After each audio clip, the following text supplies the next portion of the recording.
not, I'll go to, yes, ma'am, you ready? Hello, my name is Carrie Tenney Thomas, and I've been a PA for 28 years in different aspects of medicine. And even though I love being a PA, I have to have some criticism about the profession as a whole.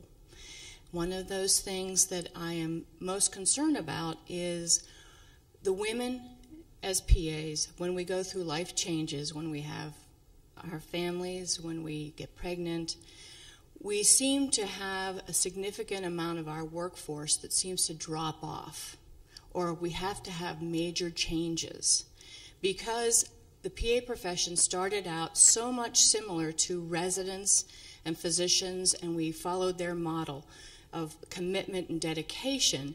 However, when women are having their families, they have to balance those things a lot more. And I've been looking, and there's been many times that I've looked on the website, you know, been active with coming to meetings, and I haven't seen this really addressed in too many fashions. And what we're doing is we're losing a significant workforce, because everybody that I graduated from college, they are no longer working as PAs because they just cannot, they were never able to find that balance. And I wonder, I'm just planting a seed right now, because I think as we become more, I mean, we've been all over the news for the last 2 years now, especially with this healthcare reform. One of the only and the biggest resources that they have is PAs. And as I look around, there's more and more women that are graduating from our programs that are going to be in the workforce. They're faced with a dilemma of, what do I do when I want to have a family? That's something that the nurses and the nurse practitioners have already addressed in a lot of ways, because they can go back to nursing. They don't like to, but I've worked with many of them, and they'll go back to their shifts, and then they'll come back as their children get older. But I think we're losing some significant power there and some significant changes. And I have another question too, if I... Let's respond to this one first. That's an excellent point that you make. And when I came into the profession, I've been a PA for 29 years, almost 30 years. When I came into the profession, the demographic was a little bit more even in the gender standpoint. But as time goes on, we're 70-30 now, 70-30 now. And this is an issue for physicians. This has been an issue for nurses for a long time. There's a lot more males going into nursing. But these are important issues to us because workforce issues are critical to us deploying. We were talking under healthcare reform that we can't possibly train enough physician assistants, nurse practitioners, and physicians to meet existing need, and now we've added another 30+ million people. And I would just want to segue in. One of the things that we've made a commitment to in our strategic plan this year was to have a much more robust research agenda. And I think these are some of the sorts of issues that we have to study. The attrition. There's a lot of us that are getting close to retirement age. And what's going to happen when we are retiring out large numbers of PAs and we're not replacing those PAs on the front end? And so I think that you'll find that this academy is tremendously committed to studying all of those types of issues and making sure that we have accurate data so we can plan on deploying PAs and meeting their life needs, which I think is very important for men and women. Thank you. We have a question waiting here. Do you mind if we move on? Thank you.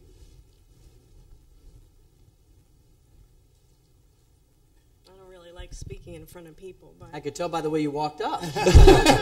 You're amongst friends.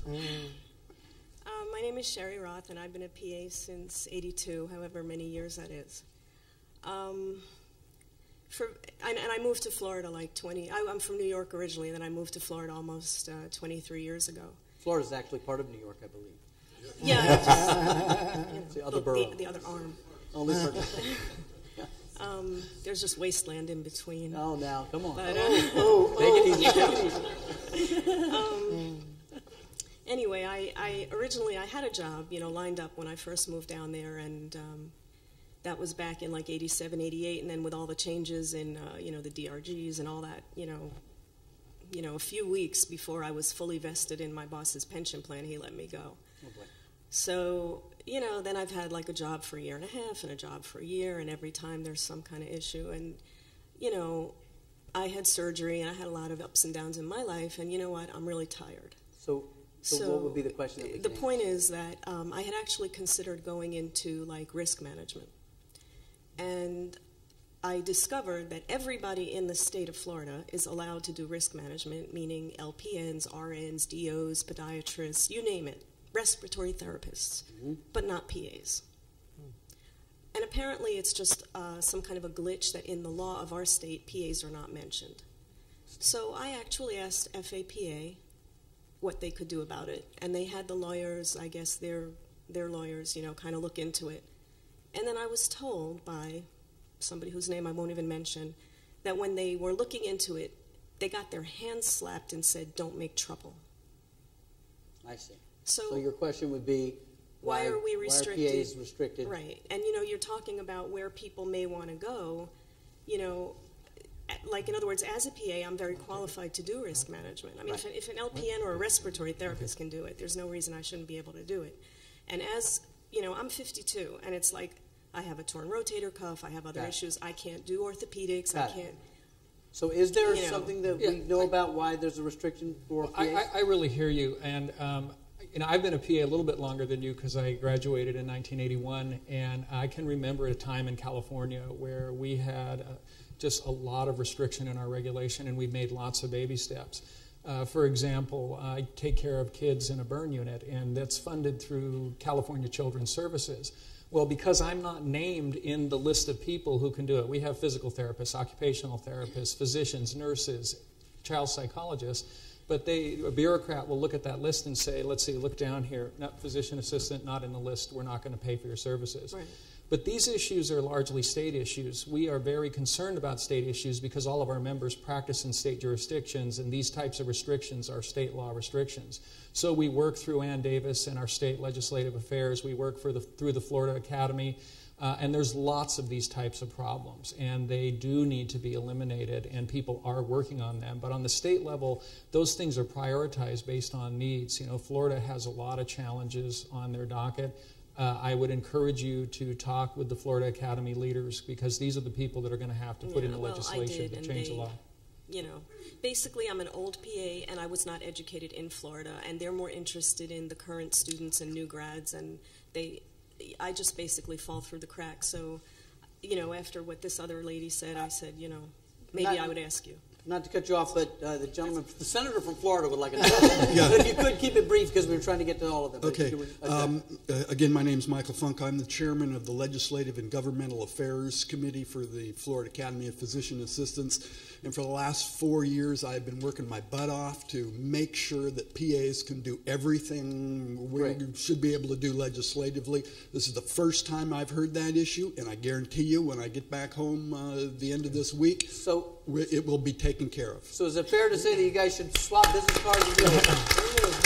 Now let me tell you that it's not going to be taken care of in a week. Yeah. Okay. It's going to take maybe another year before we can get the legislation. We will give you 10 will days.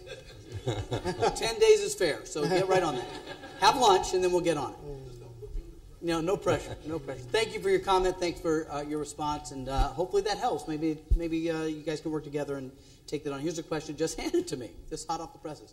How do you think the PA field will evolve over the next decade as healthcare laws are rolled out? And this comes from Dongamus. I'm not sure what that is. But in this, our future looks wonderful in the PA profession. With 6,000 people graduating, Forbes.com listing the PA masters as the #1 masters in the United States to receive with the longest projection of receiving the most benefits from that, as well as the financial outlook for it. I mean, that's a fabulous opportunity. There's been some Bureau of Labor and Statistics that list that by 2018, even with the significant increase in the next 10 years, that there'll be 1,700 more jobs than there are graduates. So it looks quite fantastic. That's good. I need to call my son who just graduated high school and redirect There you go. his career choices. He wants to be a sculptor. No, I'm only kidding.